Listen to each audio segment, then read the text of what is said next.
जय शनिदेव। प्रिय दर्शकों, आपका ज्योतिष जागृति केवल सत्य कार्यक्रम में मैं राजेश जोशी स्वागत करता हूं। आज फिर इसी ज्ञान की कड़ी को आगे बढ़ाता हुआ, कल मैंने बात की थी मेष लगन की कुंडली के बारे में। अब आपको पता लग ही गया होगा कि मेष लगन की कुंडली में हर एक इंडिविजुअल पर्सनैलिटी के कैरेक्टरिस्टिक्स में डिफरेंस होता है। उसी तरह आज बात करता हूं वृष लगन की कुंडली में, क्योंकि जितनी वृष लगन की कुंडलियां होंगी उन सब के कैरेक्टरिस्टिक्स में, उन सब के स्वभाव में, उन सब के बिहेवियर में, उन सब की सोच में बहुत बड़ा फर्क होगा। वृष लगन की कुंडली में मान लीजिए अगर लगन में ही शनिदेव पड़े हों तो लगन के लिए वो अच्छे हो गए। बंदे की पर्सनैलिटी सुंदर होगी लेकिन कंप्लेक्शन डार्क होगा। डिसीजन मेकिंग अच्छी होगी, हार्ड वर्किंग हो जाएगा बंदा। लेकिन ये ध्यान देने योग्य बात है दोस्तों, ये ध्यान देने योग्य बात इसलिए है क्योंकि वृष लगन का निर्धारण जब भी हम करते हैं तो बस ये सुंदर होंगे, ये सुशील होंगे, ये अच्छे होंगे, ये सारी चीजें होंगी, हम ये चीज डिफाइन कर देते हैं और आम आदमी के समझ नहीं आता। अगर यही वृष लगन हो, लगन में सर के ऊपर मंगल पड़ा होगा तो बंदा जितना सुंदर होगा उतना ही अग्रेसिव भी होगा, उतना ही फजूल खर्ची करने वाला भी होगा, उतना ही ज्यादा भागदौड़ करने वाला होगा, विदेश जाने के लिए सदा उत्सुक होगा। यही वृष लगन में अगर चंद्रमा तीसरे घर का मालिक होकर उच्च का लगन में आ जाए तो बंदा छोटी मोटी यात्राओं का शौकीन होगा। ये बंदा डिसीजन मेकिंग बड़ी बोल्डली ले लेगा और हमेशा जिस जिद पे अड़ जाएगा वो वहीं का वहीं रहने वाला है। इसी लगन कुंडली में अगर बुध देवता लगन में बैठ जाएं तो बहुत ज्ञानवान बना देगा, बहुत सूझवान बना देगा, बहुत कैलकुलेटिव माइंड हो जाएगा। क्यों? क्योंकि बुध एक खुद ही कैलकुलेटिव ग्रह है और लगन में उसको दिशा बल मिलता है, दूसरे और पांचवें घर का मालिक होता है। अब ये उन पंडितों के लिए मैं एक सूचना देना चाहूंगा कि सदैव दूसरे घर को बुरा मत मानो, क्योंकि वो पंचम का भी मालिक है। एक तरफ तो कह देते हैं कि दूसरा और सातवां घर मारक होता है। अगर दूसरा घर मारक होता है तो वही लॉर्ड अगर पंचम हाउस का बन जाए, वही त्रिकोण का बन जाए तो मारक कहां गया? सोचने वाली बात है। दूसरे घर का मालिक मारक क्यों है? किसी से भी पूछ लो, सानू तो जी अद्दा ही पढ़ाया, यही फार्मूला है। कारण नहीं पता क्यों। दूसरी बात उनसे पूछो, क्रॉस चेक करो कि जी त्रिकोण का मालिक तो कभी अशुभ नहीं होता और दूसरे घर का मालिक सदा आप अशुभ कहते हैं, मारक कहते हैं उसे। तो यहां दोनों स्टेटमेंट्स क्लैश कर जाती हैं। समझने वाली बात है कि बुध अगर वृष लगन में ही बैठा होगा, वो शख्स, वो इंसान, वो जातक संतान सुख से परिपूर्ण होगा, बुद्धिमान ज्ञानवान होगा, समाज में, परिवार में इज्जत मान प्रतिष्ठा लेकर बैठा होगा, दाम्पत्य सुख जो सातवें घर पे उसकी दृष्टि पड़ेगी उसके लिए वो अच्छा हो जाएगा। ये सारी चीजें वो अच्छे के लिए होगी। तो वृष के बुध के लगन में बैठने से उस शख्स के, उस जातक के कैरेक्टरिस्टिक्स में बदलाव आ जाएगा। अगर सूर्य चौथे घर का मालिक वृष लगन में बैठा होगा, बहुत पोटेंशियल होगी, सारी सुख सुविधाएं वो लेकर के पैदा हुआ है, माता से बहुत ज्यादा उसकी अटैचमेंट होगी, गाड़ी, वाहन, प्रॉपर्टी, सारी सुख सुविधाएं वो लेकर के पैदा होगा और सारी जिंदगी उसके साथ रहेंगी। यहां शुक्र देवता की जो साधारण राशि है वृष राशि, उसके कैरेक्टरिस्टिक्स में बदलाव आ जाएगा। तो यह समझने वाली बात है कि जितने प्लैनेट्स की प्लेसमेंट लगन में होती जाती है वो इस लगन के कैरेक्टरिस्टिक्स में बदलाव लाती चली जाती है। लेकिन हम लोग इसको समझना जरूरी नहीं समझते। नीच का राहु सातवें घर में आ जाए, सीधा लगन पे दृष्टि डाल दे और लगन में केतु नीच का आ जाए, बंदे की हालत हमेशा खराब कर ही रखेगा। क्यों? क्योंकि नेगेटिव थॉट्स वो ज्यादा लेके आएगा। उसको बचाने वाला कौन है? बुध देवता। अपनी बुद्धि के ज्ञान से वो बच पाएगा। यहां वृष लगन वाला कंफ्यूज रहेगा अगर बुध उसका स्टेबल ना हुआ तो। शनिदेव लगन में बैठे हों, कर्म करने के लिए सदैव तत्पर रहेगा, भाग्यवान होगा क्योंकि भाग्य का डिपार्टमेंट उठा के सर के ऊपर रख लिया, अच्छा हो गया उसके लिए।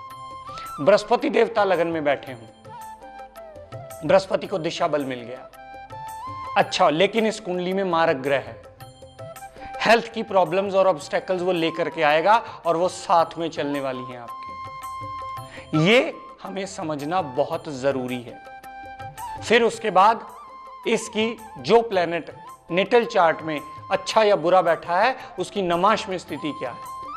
मान लीजिए राहु अगर नीच का नेटल चार्ट में बैठा है और नमाश में वो उच्च का हो गया तो वो नीचता के फल में कमी ला देगा। समझने वाली बात है। अगर शनिदेव लगन में बैठा है वृष लगन की कुंडली में लेकिन नमाश में वो नीच का हो गया तो भी वो अच्छे फल में कमी ला देगा। तो हमें उसको एक्टिवेट करना पड़ेगा। अक्सर त्रिकोण का स्वामी सदा शुभ होता है, ये फार्मूला भूल जाइए, ये दिमाग से निकाल दीजिए।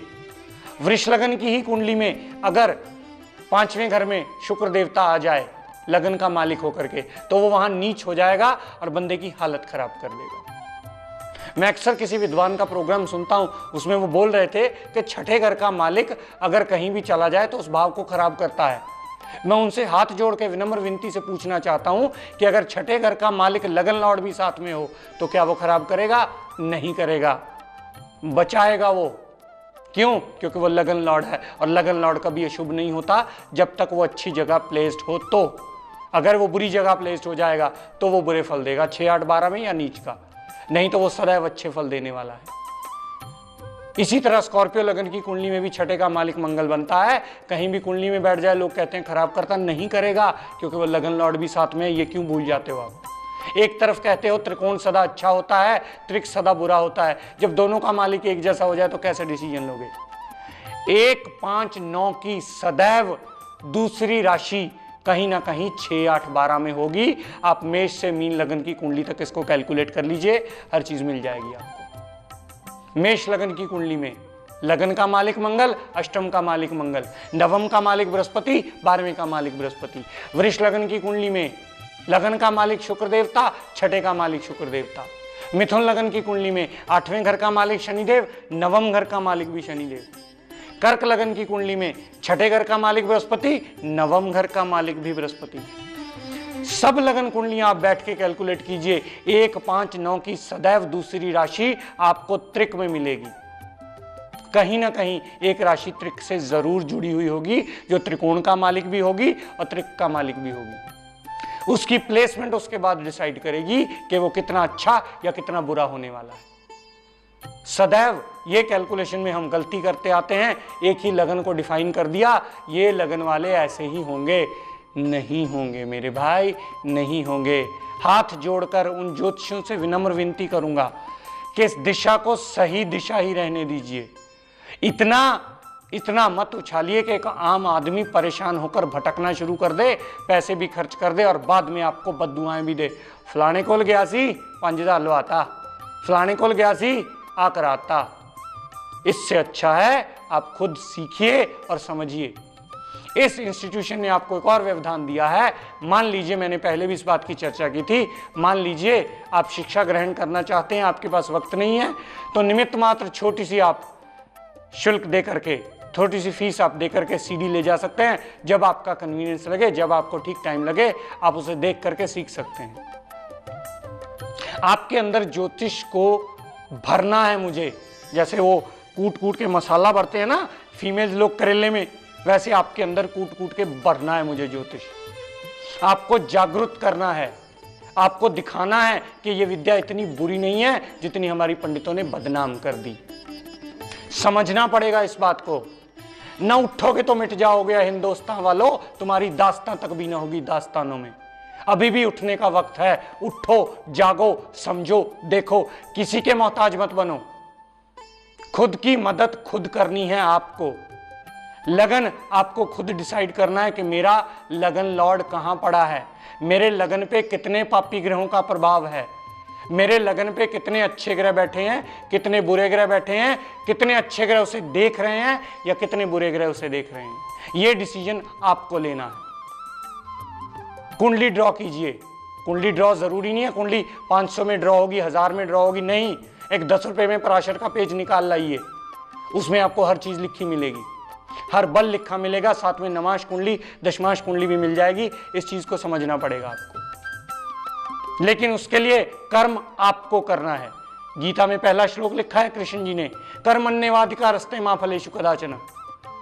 मैंने कुंडली दे दी, साथ में तुझे कर्म दे दिया, बच्चा जा कर्म कर।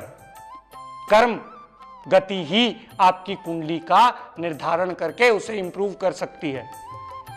ज्योतिष विद्या आपको मदद करेगी। ज्योतिष विद्या के सारे उपाय जस्ट लाइक अ बिकासोल की गोली हुआ करते हैं। हम किसी के योग नहीं बदल सकते, दुनिया की कोई ताकत नहीं बदल सकती, आप खुद बदल सकते हो। पाठ पूजन, सिमरण, व्रत, आरती, बड़ों की रिस्पेक्ट, ये आपको देखना है। मैं ये मानता हूं कि अगर बहुत ज्यादा बुरे ग्रहों का प्रभाव हो तो ये चाहकर भी इंसान नहीं कर पाता। क्यों? क्योंकि बुरे ग्रह का प्रभाव इतना ज्यादा है, पंडित जी के पास जाने से कांपने लगते हैं। पंडित जी बेचारे पत्री देखी, क्या हुआ, बंदे दे सा प्राण सामने वाले के सूख गए, पता नहीं अब पंडित जी क्या बोलने वाले हैं। गर्दन हिला दी पंडित जी ने, इसका मतलब बंटाधार है। नहीं, हर एस्ट्रोलॉजर को एक साइकोलॉजिस्ट जरूर होना चाहिए, ताकि वो जो जातक पत्री लेकर के आया है उसके साथ उसका मोरल बूस्ट जरूर करके भेजे, ताकि वो अपनी प्रॉब्लम से लड़ने का रास्ता ढूंढ ले। चने के झाड़ पे नहीं चढ़ाना है, आप ये पहन लो, ये पूजा कर लो, फलान कर लो, हवन कर लो, ये कर लो, सब कुछ ठीक हो जाए। कुछ नहीं होने वाला जब तक आप खुद एफर्ट्स नहीं करोगे। खुद एफर्ट्स करना आपके लिए जरूरी है। लड़ाई में, झगड़े में सर जो टूट जाते हैं, लोग ऐसी हालत में मेरे पास आते हैं। मैं भी अब जाके किस किस को समझाऊं, कुंडली दिखाओगे हुजूर या मैं प्रश्न कुंडली लगाऊं? हमारा तो फिर ये हाल हो जाता। हर एक बंदे को समझाना हमारे बस की बात नहीं है। फलाने पंडित जी ने ये कहा, भाई फलाने पंडित जी ने क्या कहा, ये उनकी शिक्षा पे निर्भर करता है, हमारा उससे कोई लेना देना नहीं। सही दिशा ये है, जानना चाहता है तो सही उपाय ये है, ये सच का आईना है। बहुत सारी बार ऐसे होता है, बहुत सही बड़ी बड़ी बातें लोग सुन के आ जाते हैं, और हमारे पास जब कुंडली आती है देखते हैं यार कुंडली तो बहुत गड़बड़ वाली है। फिर जब वो भुगतना शुरू करते हैं तो फिर उनको याद आती है, नहीं सर आपने ठीक ही कहा था। लगन की डेफिनेशन पे ही सारी चीज निर्धारण हो जाती है। पेंडेंट पहना दिए, गले में मालाएं पहना दी, सब कुछ कर दिया, पेंडेंट ऊपर से कवर हो गया, उसकी रश्मियां उसकी बॉडी तक पहुंची ही नहीं, तो किसका ग्रह अच्छा हुआ? उस पंडित जी का जिसने वो पेंडेंट बेच दिया। हमारे लिए ये जरूरी है इस बात को समझना कि हमें खुद के लिए कुछ करना है, तो खुद के लिए सीखना शुरू करो, खुद के लिए कुछ पढ़ना शुरू करो, खुद के लिए ध्यान देना शुरू करो। खुद ही खुद के सबसे बड़े वेल विशर हुआ। आज टिप ऑफ द डे देता हूं, नोट कर लीजिए। अक्सर माताएं बहनें आती हैं, वेल विशर्स दोस्त मित्र आते हैं, संबंधी आते हैं, रिश्तेदार सब जान पहचान वाले आते हैं, बोलते हैं यार हमारी गाड़ी का एक्सीडेंट बहुत हो रहा है, नई गाड़ी लिया, कभी वहाँ ठुक जाती है, कभी वहाँ ठुक जाती है, ये बहुत सी प्रॉब्लम्स आती हैं। उसके मुताबिक आप एक मौली किसी पंडित जी से, या खुद आप भी, किसी के पास जाने की भी ज़रूरत नहीं है, आप खुद भी वो मौली लेकर के गाड़ी के आगे बोनट पे या हैंडल पे बांध लीजिए, काफ़ी अच्छा रिलीफ दे पाएगी। बजरंगबली को प्रणाम कर दीजिए, जब भी बजरंगबली को प्रणाम करें हाथ जोड़ के नमन कर दिए, बजरंगबली रक्षा आप कीजिएगा। ये चीज़ आप कर सकते हैं। इस चर्चा को मैं और आगे कल लेके जाऊंगा और आपको मिथुन लगन कुंडली की जानकारी दूंगा, और मिथुन लगन कुंडली में भी आपको इसी तरह से उसके कैरेक्टरिस्टिक्स क्या है, अच्छे ग्रह कौन से हैं, बुरे ग्रह कौन से हैं, वो आपको समझाने की कोशिश करूंगा। हो सके तो कॉपी पेंसिल लेके बैठिएगा, ताकि इसकी चीज़ों को नोट करके आप और अच्छी कैलकुलेशंस खुद में कर पाएँ। और मंगल देवता का मौली बांध करके ये प्रणाम कर दिया कीजिए कि हे बजरंगबली कृपा दृष्टि बनाए रखो, इस वाहन पर आपने कृपा दृष्टि बनानी है। इन सब चीज़ों को यहीं समाप्त करता हुआ और अपनी चर्चा को यहीं विराम देता हुआ आप सबसे विदा लेता हूं, और ये मंगल कामना करता हूं कि शनिदेव आप सब पर अपनी कृपा दृष्टि, दया दृष्टि सदैव बनाए रखें। जय शनिदेव।